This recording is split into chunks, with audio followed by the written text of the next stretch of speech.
revela que você é um roqueiro, evidentemente, que ama essas sonoridades brasileiras. Como é que foi seu primeiro contato com a música? Foi via música brasileira ou foi a partir do rock and roll? Não, a partir da música brasileira e clássica, né? Meu pai, ele escutava muito erudito, minha mãe era cantora erudita, chegou a gravar disco, tocava piano, minha irmã estudou 5 anos de piano clássico, então eu sempre tive em casa muita música, né?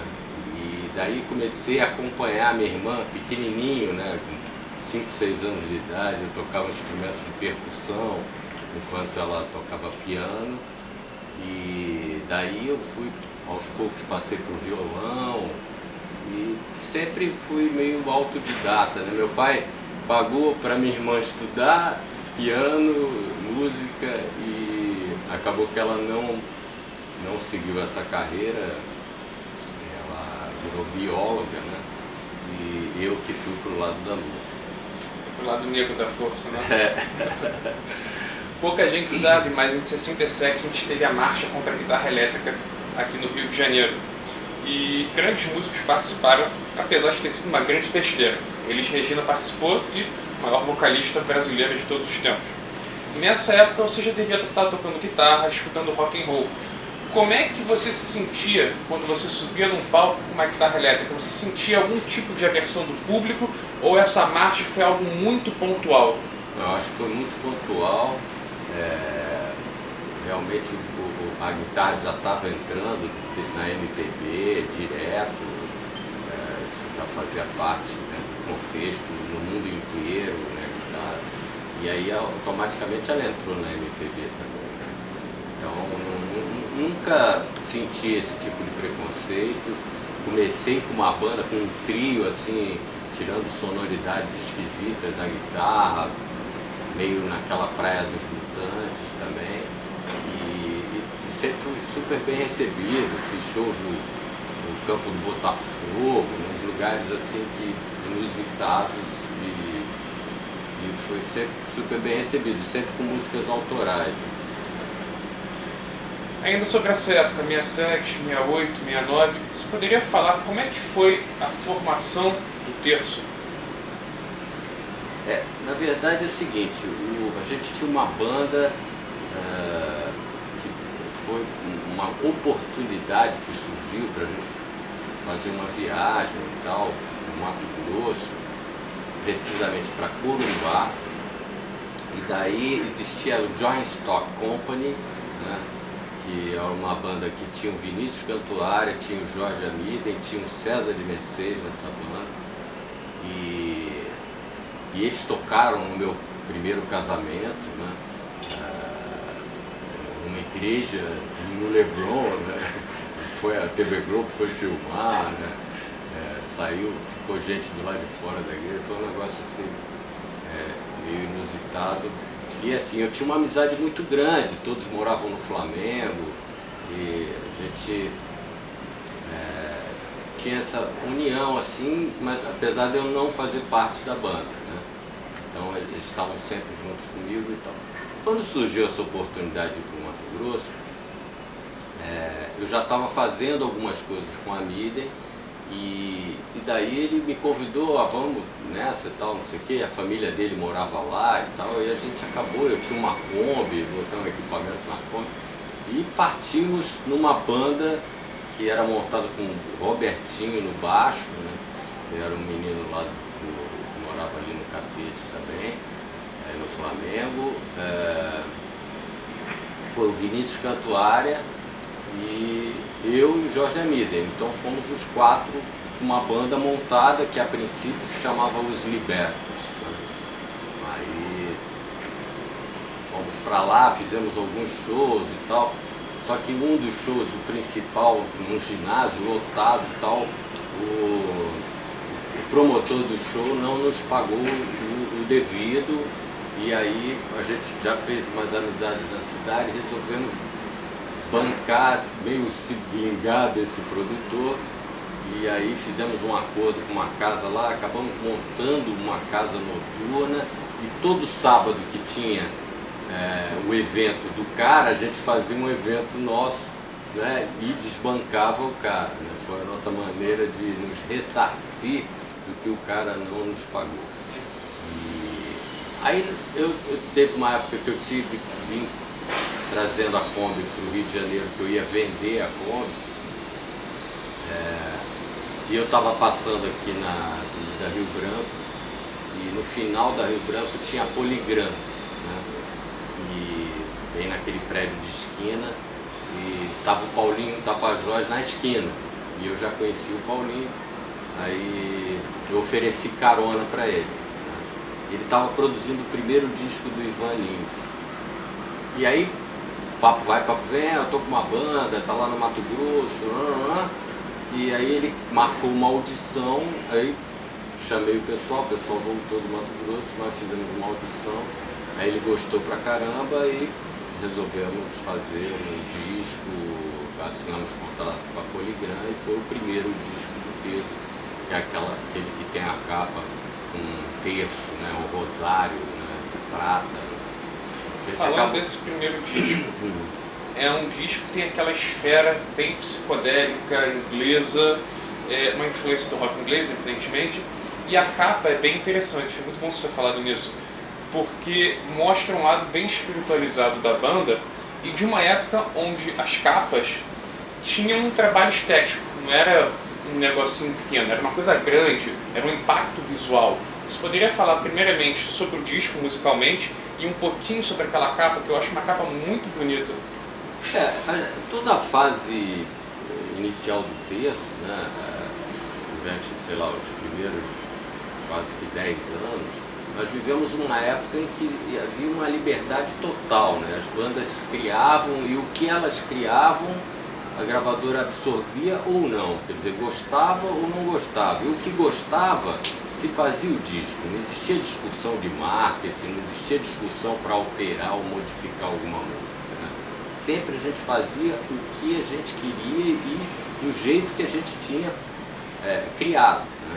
Então eu acho que essa liberdade de criação, no final da década de 60 e a década de 70 inteira, no mundo inteiro aconteceu. Por isso que eu acho que é uma fase que é respeitada no mundo inteiro e que os jovens buscam, que foi uma fase muito criativa e muito livre, né?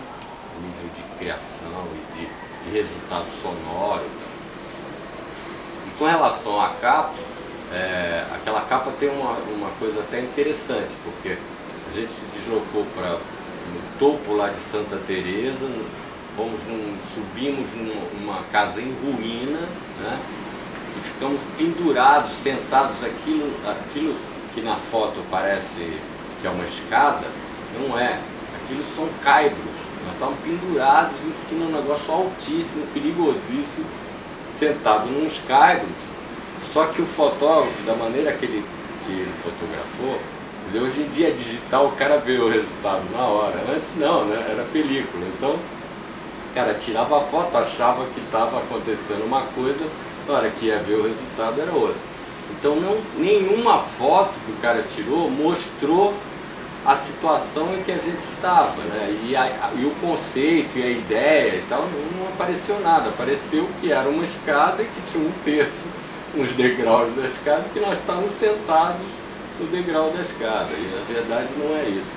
A gente está sentado nos caibros e o terço simbolizava, a gente usou o terço como símbolo durante um tempo, porque o terço na religião católica, todos católicos, né, todos éramos católicos, então assim, o terço ele é símbolo de união na família, as famílias sempre rezaram o terço unidas, né, então assim, era um símbolo de união e uma banda, uma coisa importante numa banda é a união, né?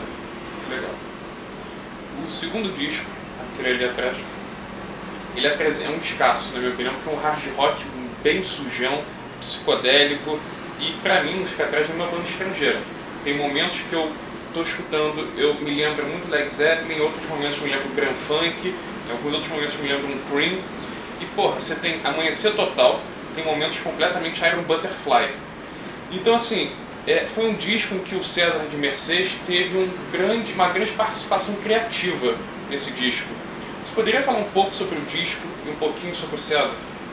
Bom, o César sempre foi um compositor assim, muito criativo, né? Ele é um cara assim, que teve uma participação muito grande dentro do terço, né? Em todas as fases, e ele participou do terço, ele foi membro, né, da formação do terço. Então assim, ele continua de vez em quando no Blu-ray que a gente acabou de gravar.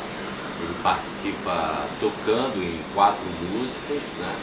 Ele fez, quando a gente voltou com esse show em 3D, ele já fez show com a gente. E quando a gente fizer os lançamentos, né, Rio de Janeiro, São Paulo e Belo Horizonte, ele vai estar participando do show. Ele não é da banda, mas ele é um parceiro nosso, né? Em todos os sentidos, e amigo e tal. Então assim, ele vai participar desse show. E então, com relação ao disco, cara, esse disco, ele assim, de repente a gente se viu num formato de trio, né? Em que na época que tinha o Jorge Amiden, existia uma guitarra de 12 cordas, existe um conceito que a gente partiu para uma coisa meio orquestral, então o Jorge acabou montando uma guitarra de 3 braços e eu um violoncelo elétrico.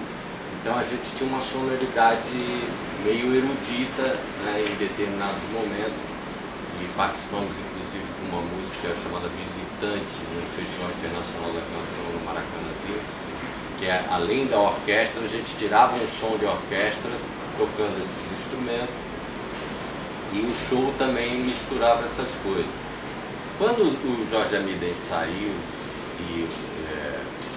porque o César de Mercês entrou, ficamos em 4, aí depois o Jorge Amiden saiu, ficamos nós 3 de novo. Aí eu saí do contrabaixo e passei para a guitarra, né? Uma guitarra de 6 cordas e o Cezinha no baixo. Aí a sonoridade da banda mudou e a gente tinha um prazer também de tocar umas músicas mais pesadas e acabamos partindo para esse trabalho. Só que a gente não abandonou o progressivo, né? Porque principalmente eu acho até que a gente com essa música Amanhecer Total, né, que dá tem 18 minutos, eu acho que nesse disco ficou até bem claro que a gente era uma banda de rock progressivo, né? Mas as bandas de rock progressivo que foram, né, tituladas como bandas de rock progressivo, se você for olhar, né, no todo do trabalho, era uma música experimental, né? Então assim, era uma música muito livre, ou seja, as bandas tinham uma liberdade total. Então o que acontecia? Se você ouvir um disco inteiro, né, dessas bandas, você ouve um country no meio, você ouve, né, uma música até pop no meio, né, e ouve uns temas maiores, como foi o caso desse disco de texto. Então tem o Amanhecer Total, que é, vamos dizer assim, bem sintetizado, uma música de rock progressivo, mas ao mesmo tempo tem o estilo Grand Funk, tem, né, todas essas bandas que você... Porque a gente misturava tudo, né? Misturava o que ouvia, o que sentia, o que tinha vontade de fazer na hora, né? Não existia uma preocupação, né? Não, nós somos esse estilo, vamos fazer isso ou aquilo, né? Era uma coisa tão enlatada. Não existia essa preocupação. Logo depois veio Criaturas da Noite, que foi o boom comercialmente da banda. O disco era bem sólido, era muito mais maduro. E, começava com Ei Amigo, que é um classicão do rock brasileiro. Você poderia falar especificamente sobre Criaturas da Noite e o quanto que você associa essa maturidade do disco à entrada do Flávio Venturini? Bom, o Flávio Venturini, a entrada dele, assim... durante uma época, a gente ficou meio como a banda pé quente de festivais, né? Então assim, a gente participava dos festivais, a gente sempre se classificava. Aí o Flávio e o Vermelho classificaram uma música entre 10 músicas que foram selecionadas num festival em Belo Horizonte. E os 10 classificados, eles tinham o direito, os compositores tinham o direito de escolher os artistas que eles gostariam que defendessem a música deles na final. E aí eles escolheram o terço, né? E a gravadora bancou tudo, a gente ficou uma semana no hotel lá, ensaiando, tal. E aí defendemos a música deles e ficamos em terceiro lugar, né? Ou segundo, sei lá. Então fomos classificados na final. E assim a gente conheceu o Flávio Venturini e o Vermelho.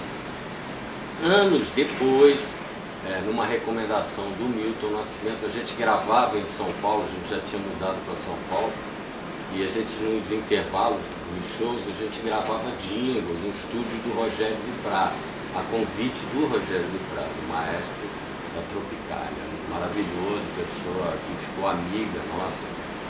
E, inclusive, todos adoramos ir para São Paulo e morar no Brooklyn, que era um bairro que tinha um monte de casas e tal, muito interessante. E todos morávamos, cada um numa casa e próximos, né? Rogério do Prá, o Sá, o Guarabira e todos do terço morávamos cada um numa casa e nos reuníamos sempre, toda semana, e gravávamos no estúdio do Rogério.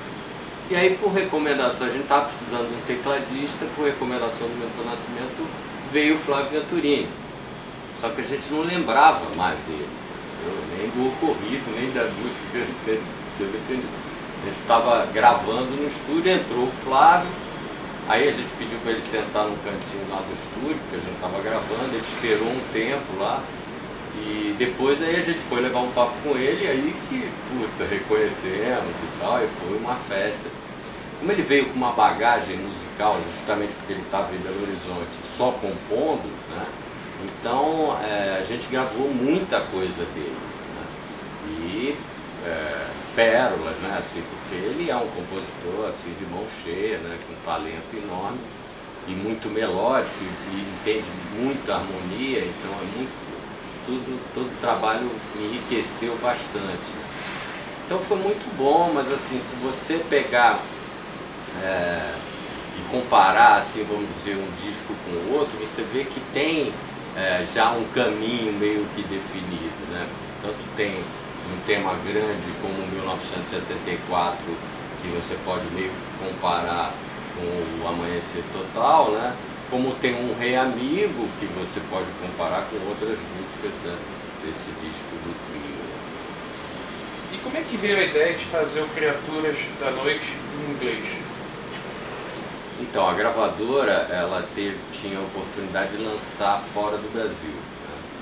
E a gente gravou em inglês e espanhol. Tinha a filha de um dos donos da gravadora, e ela era professora de inglês, falava bem inglês e tal. Ela nos assessorou na gravação, né? E aí a gente gravou, aí foi lançado na Europa, foi lançado na Argentina, no Chile, acho que na Argentina, por uma gravadora editora 4, é isso? Estou falando alguma coisa errada? Tenho certeza agora a gravadora. Não, né? Bom, mas enfim. Mas assim, não tem, existe ainda isso daí, algumas pessoas têm essas revistas, eu não tenho, nem eu tenho. Eu procurei e não achei na internet. Pois então. Mas assim, é uma raridade mesmo, mas foi lançado na época, né? Não teve um prosseguimento, um desdobramento. E logo depois veio o Casa Encantada, outro descasso, referência no rock brasileiro. Tem uma coisa que me incomoda muito na hora de falar rock progressivo brasileiro, porque se vê só, o Sérgio Dias, uma vez eu fiz essa mesma pergunta pra ele e ele ficou bem puto comigo. Eu falei, vem cá, tem muita gente que taxa o A e o Z, que é um descasso de rock and roll, como rock progressivo. E ele fica puto quando falam isso pra ele. Quando falam pra você, o Casa Encantada é um disco mais progressivo do terço, isso te incomoda por taxar de rock progressivo? Porque o termo rock progressivo no Brasil ficou muito desgastado, né? Não, eu não tenho esse tipo de problema não, cara. Eu acho que a gente É sempre bom, né, você criar algum tipo de título para definir o estilo da banda, para as pessoas se reconhecerem, né? Não, senão fica uma coisa muito dispersa. Então, é lógico, depois a pessoa vai escutar, aí vai ter coisas que ela vai gostar, vai ter coisas que ela vai achar que é progressivo, outras que ela vai achar que não é progressivo, entendeu? Mas acaba que sempre você acaba tendo algum tipo de título.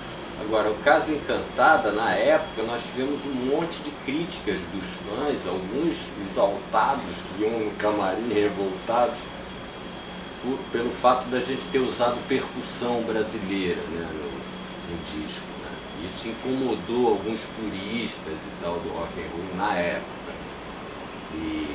Mas eu acho que ele tem, você falou em rock progressivo brasileiro, esse disco ele tem uma brasilidade, né? Eu acho que esse fato da gente ter colocado a percussão puxou para um lado MPB bacana. Né? Eu acho que juntou-se perfeitamente. Exatamente. Eu acho um descasso. Para mim é um descasso. E nesse caso, no Casa Encantada, tem muita participação nas composições do Sai Guarabira. Como é que vocês entraram em contato com eles? Porque a gente estava sempre juntos, né? Porque já Casa Encantada a gente já estava morando em São Paulo e a gente praticamente morávamos juntos todos, né? Trabalhávamos juntos, estávamos sempre juntos, tocamos no disco do Sai Guarabira, viajávamos juntos, né? Então os contatos eram permanentes com todos os amigos dos amigos. Né? Outro dia um aluno meu me perguntou, além de fazer esse canal, sou professor de colégio, inferno, mas enfim. Ele me perguntou, professor, o que é o rock rural brasileiro? Eu dei uma definição meio meia boca. Falei, pô, é como se fosse o country rock brasileiro. Viajei ou fui mais ou menos certo? Não, é isso daí, cara. Só que assim, por exemplo, você... existe... Eu não sei até onde, quer dizer, você pode definir uma coisa, né? Se você buscar no sertanejo, existem coisas dentro do sertanejo que são muito próximas com o que a gente fazia na época, com o Sai Guarabira fazia, ou mesmo o Sá Rodrigues e Guarabira faziam, entendeu? Então, aí tem Renato Teixeira, tem Almir Sater, né, o próprio Sérgio Reis. Então essas coisas todas se misturam, cara. E aí, lógico, pô, cabe ao público gostar de uma coisa mais purista ou não, de uma coisa que tem uma ligação maior com o rock and roll ou não, né? Mas é lógico que as pessoas são muito... Tem gente que existe, assim, tem preconceitos, né, com determinadas coisas, mas eu acho que assim, a música ela é uma coisa muito aberta e muito rica em todos os sentidos. E depois a gente não pode estabelecer preconceitos. O bacana é cada um se identificar e gostar da música sem preconceito, né, pô? Quantas vezes, cara, puta, até na década de 60 eu ficava escutando uma música do Roberto Carlos no carro e adorando, entendeu? Achando demais aquilo. Aí os amigos roqueiros vinham, você tá maluco? Você gosta de Roberto Carlos? Pô, acho que não tem nada a ver isso, cara. Música é música, não importa o artista, não importa o estilo. O que importa é o momento que você está vivendo e se você gostou ou não daquela música, entendeu? Né? Sem preconceito. Eu não tenho preconceito contra nada. Eu escuto todo mundo, cara. Eu acho assim, eu busco, inclusive, em cada artista, por mais que aquele artista não tenha nada a ver com a minha história, eu sempre busco, eu acho assim, se o cara tá ali, se ele conseguir um espaço, né, ou na mídia, ou se ele tem um público e tal, pô, ele tem algum talento, né, com certeza, né, e assim, eu busco sempre aonde está aquele talento dele que me agrada, né, então eu vou procurar, cara, eu escuto todo mundo. O Terço sempre foi conhecido por discos excelentes. Só que as minhas fontes coroadas aí da década de 70, eles falaram que o Terço era muito conhecido pelos shows insanos, que vocês colocavam fogo mesmo no palco. E apesar de naquela época o Brasil contar com equipamentos quase que arcaicos, né? Logicamente, em comparação com a Inglaterra, com os Estados Unidos, até com a Argentina também. Como é que vocês faziam para conseguir fazer um som que, assim, me falavam que na formação, assim, era um estrondo? Então, olha, você com as suas câmeras, provavelmente você tira leite de pedra, né? Não consegue realizar um trabalho bacana. Então, assim, o que acontece é o seguinte: quando você tem um determinado equipamento e ele não tem muitos recursos, o que acontece? Você busca, dentro daquele equipamento, tirar o melhor possível se você tem um bom gosto, bom senso, né? E nós tivemos a felicidade de ser patrocinados pela Giannini na época. E eles tinham um equipamento master lá, que eles utilizavam alto-falantes RCF, que é um alto-falante italiano que copiava a curva do JBL. Só que eles eram melhores do que o JBL, porque pela briga de mercado, eles conseguiram resolver um problema que a JBL não conseguia, que era no transporte do equipamento, e toda a banda transporta muito equipamento, descentralizava os alto-falantes. E o RCF ele era firme, ele não descentralizava. Então a gente tinha uma qualidade de falantes, que era o maior problema no Brasil, que não tinham falantes bons. A gente tinha uma qualidade de um alto-falante JBL no equipamento inteiro, né? E a gente trabalhava com amplificadores valvulados na época. Todos os amplificadores do PA eram valvulados. Então, assim, que era raro aqui no se Brasil, eu te né? falar que o nosso PA da época da década de 70 tinha um som muito mais legal do que qualquer equipamento que eu já peguei hoje em dia, essa era a realidade. Por isso que os shows eram emocionantes sonoramente também, entendeu? Porque o som era muito bom, cara. O PA era valvulado, pensa nisso, o PA valvulado. Hoje em dia o sonho de um cara é ter um Manley valvulado em casa, os puristas para ter um som maravilhoso, meu, o cara toca um LP num equipamento valvulado. E a gente tinha isso num show ao vivo, cara, entendeu? Então o som era muito bom. A gente trabalhava com subwoofers com alto-falante de 18 polegadas, entendeu? Então, assim, o resultado sonoro era muito legal. Então, assim, a gente pode falar que a estrutura do terço, na época, não ficava atrás dos grandes da MPB. Não, do mundo inteiro. Era uma estrutura, eram 2 caminhões. E o terço deu uma parada no final da década de 70, porque a gente gastava tanto com a estrutura que a gente passou a não ganhar dinheiro, entendeu? A gente viajava, fazia um show, ginásio, 15 mil pessoas, não sei o que, e na hora que ia ver, não sobrava dinheiro, porque gastava muito com a estrutura. Vocês tocaram demais Hollywood Rock, shows memoráveis no eixo Rio-São Paulo. Quais shows fora do Rio, quais festivais fora desse eixo Rio-São Paulo que foram os mais marcantes? Ah, cara,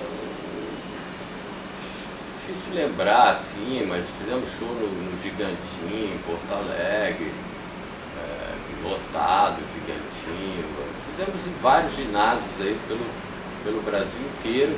E assim, era uma época que tinham muitos festivais, né? Belo Horizonte teve um festival no campo acho que foi no Mineirinho, com o Terço, Itali, Alseixas, toda a galera, porque na verdade, assim, existiam bandas e artistas que trafegavam no rock and roll, que quando tinha esses grandes festivais, em campos de futebol e tal, não sei o quê, todo mundo tocava, entendeu?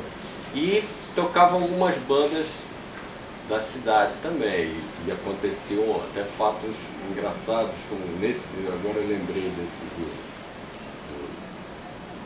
lá do campo de futebol em Belo Horizonte, que tinha uma banda local que chamava Tumor Cerebral.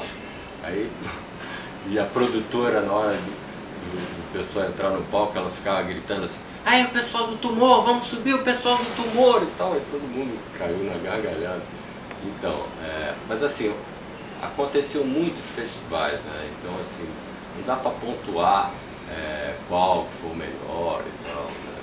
Esse de Porto Alegre foi muito legal também. Aconteceu um fato engraçado, porque você falando desse negócio das performances e tal, e aconteciam às vezes algumas coisas engraçadas, como por exemplo, nesse tinha um momento de um solo que tinha um canhão, né, um canhão que a gente trabalhava que era com um carvão, né, um canhão muito forte, que nem esses canhões de corpo de bombeiro que ilumina o céu, né?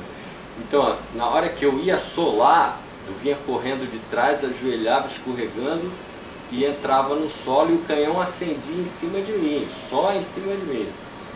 E quando eu escorreguei, passou um pouco do ponto, soltou o cabo da guitarra, entendeu?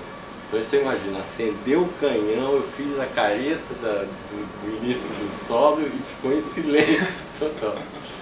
Então assim, tem muita história para contar. Legal. Em 78 veio Mudança de Tempo, que eu acho um descasso também. Eu tô sendo chato porque eu tô falando todos que são descassos e não é puxação de saco, é verdade. Obrigado. E é um disco que pela primeira vez no terço você tá mais solto na guitarra, fazendo um trabalho mais guitarrístico. E porra, o seu solo no Hoje é Domingo, porra, é foda.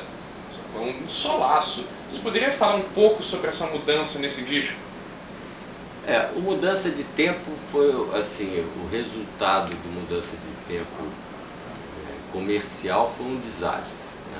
Assim, e mesmo o público não gostou muito, apesar de você gostar. Né? Eu gosto bastante, né? Não gostou muito porque eu acho que Mudança de Tempo a gente mudou muito o estilo, né, da banda. Ficou caracterizado uma mudança muito grande, né? Ficou um negócio mais swingado e tal. É um disco bacana, eu gosto também, mas eu acho que houve uma mudança radical ali nesse disco. Mas o meu trabalho de guitarra ali é porque, assim, como as músicas elas tinham um caminho um pouco diferenciado, né, eu acabei buscando outros caminhos na guitarra, né? Mas se eu te falar que o caminho que eu mais gosto não é, né? Então, assim, eu prefiro mais o trabalho ligado ao Criaturas da Noite, né? Ali eu me identifico mais com a guitarra do Criaturas da Noite do que qualquer outro disco. Falando nessa identificação de disco para disco, você se identifica com o Time Travelers de 93 porque é um disco mais sinfônico, com aquela coisa, agora sim usando o termo progressivo, aquela coisa mais clássica do progressivo. Eu acho que é o disco mais progressivo do terço, baseado na definição clássica, é o Time Travelers. E você se identifica com mais essa proposta? Progressivo internacional, né? Você pensando, eu me identifico, acho bem legal. Só que assim, ele foge, porque na verdade ele foi direcionado para o mercado exterior, né? Então, assim, ele não foi direcionado para o Brasil. Então assim, eu acho que ele foi gravado em inglês, né? Então assim, ele foge para o consumo brasileiro, né? Assim, os fãs podem até querer ouvir, ter e tal, mas não acho que é um registro, porque o terço, a característica do terço é o seguinte, é um trabalho brasileiro, de música brasileira, né, com essa vamos dizer assim, esse tempero do rock e do progressivo, né, mas é de música brasileira. Deixando um pouquinho o terço de lado, você também teve outros projetos solos, apesar de, eu acho que em 2008 ou 2009 você fez aquela turnê em comemoração dos 30 anos do terço. Você poderia falar um pouquinho dos seus outros projetos, da sua carreira solo? Eu sempre gostei de banda, né, cara? Então, assim, eu faço algumas coisas solo, mas por oportunidades que surgem, entendeu? Faço alguns shows solos, shows instrumentais, né? Fiz aquele projeto do Sesc Instrumental, que eu pretendo dar prosseguimento, fazer alguns shows, só que o mercado de instrumental no Brasil é muito fraco, né? Então, assim, cada vez menos. Mas eu gosto, por exemplo, de reunir todas essas músicas instrumentais, porque a gente sempre colocou, sempre em todos os discos do terço tem coisa instrumental. Então eu tenho um repertório bacana de música instrumental que dá para fazer um show. A prova disso foi esse Sesc Instrumental. Ficaram algumas músicas de fora, né? Então tem repertório para fazer um trabalho instrumental. inclusive eu estou querendo lançar aquele show em DVD, em CD. Estou em conversação com o Sesc para ver se eles liberam e tal, para a gente lançar. Ou fazer em parceria com eles. Mas os meus trabalhos, assim, teve uma época que eu trabalhei como produtor na Mixon e tal, e aí eu ficava gravando muitos jingles e criando tudo sozinho, fazendo no teclado e tal. Aí gravei um disco, porque a revista Fluir, que tinha identificação com os surfistas e tal, eles viraram para mim: não, nós vamos lançar o selo, pô, esses trabalhos que você faz aí, vamos botar num disco e tal. Aí eu peguei algumas coisas experimentais que eu tinha feito lá, que eu, detesto hoje em dia, eu escutando, né? Mas acabei fazendo um disco solo daquilo dali, né? Aí teve um outro disco que foi, também detesto, que foi, a CBS me assinou com um contrato, e aí eu fui gravar um disco na CBS e eu resolvi, assim, eu morei em Botafogo, numa rua Barão de Macaúbas, que é embaixo do início da favela Santa Marta. Então o pessoal descia para bater samba, para ensaiar a escola de samba, não sei o que, na minha rua, né? Então eu tive um contato estreito com o samba. Aí, maluco, naquela época eu resolvi misturar essa coisa do samba. Eu não coloquei bateria, acho que, se não me engano, só tem bateria em uma música. O resto tem um pessoal de percussão tocando samba, misturando o rock com o samba. Eu achei uma merda. Vamos falar um pouquinho do seu show, dia 2 de outubro, aqui no Teatro Rival. É um show lado B, intitulado Lado B. Você vai tocar só as músicas mais obscuras do terço. Você poderia falar um pouquinho desse show, desse projeto? Então, ele não é só, né? Porque assim, se eu fizesse só isso, acho que as pessoas iam reclamar um pouco. Então, assim, ele vai tocar bastante coisa, né? Que nem o Amanhecer Total, que é um tema de 18 minutos, vamos tocar Deus, né? Vamos tocar Lagoa das Lontras, então assim, a gente vai tocar gente do interior, a gente vai tocar, o show é mais focado, né, nessa coisa do lado B. O Amanhecer Total, eu não me recordo, o Cláudio parece que alguém falou para ele que viu a gente tocando alguma vez. Eu não lembro de ter tocado nunca esse tema, ao vivo, né, não lembro, sinceramente. E se a gente tocamos muito pouco. Então, aí Deus, eu já toquei outras vezes, até por pedidos, e inclusive me surpreendeu num show que a gente fez chamado Country Rock, né, que acontece aí todo ano há anos, em Minas.